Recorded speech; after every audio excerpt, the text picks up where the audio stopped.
Inflation remains a great concern for Americans, and affordability has become the chief battle cry in political campaign after political campaign. So let's take a closer look.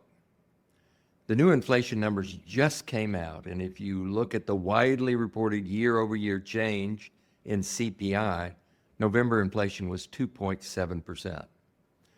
Moody's Analytics, particularly Chief Economist Mark Zandi, has reported significant increases in household spending due to inflation, with figures showing the typical American household spending hundreds of dollars more monthly for the same goods compared to previous years. For example, $202 more in July 23 versus July 22.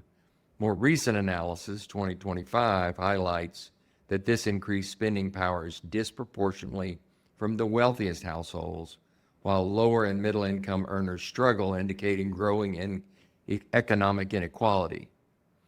Interestingly, according to the BEA, wages and salaries are up by 5% from last year. Let's look at inflation and the biggest components of the economy as reported by the BLS. Again, they're not as low as we would want, but not the earth-shattering 9% we saw in the summer of 22.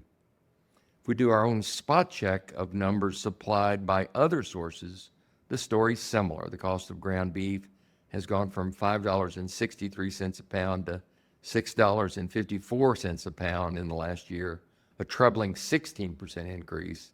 The cost of coffee has gone from $6.87 a pound to $9.26 a pound, an unfortunate 35% increase.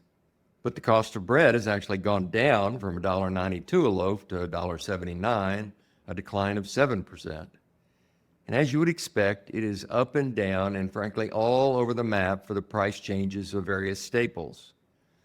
However, one of the very most important of them is the price of gas at the pump, which according to AAA has gone from $3.03 to $2.88, a decline of 5%, and that alone has offset a lot of the bad news in other categories. In general, it's not unreasonable to think that inflation increases will be in or around that 2.5% to 3% range for the near future. So 2.7% is a level of inflation that is not as low as we would want,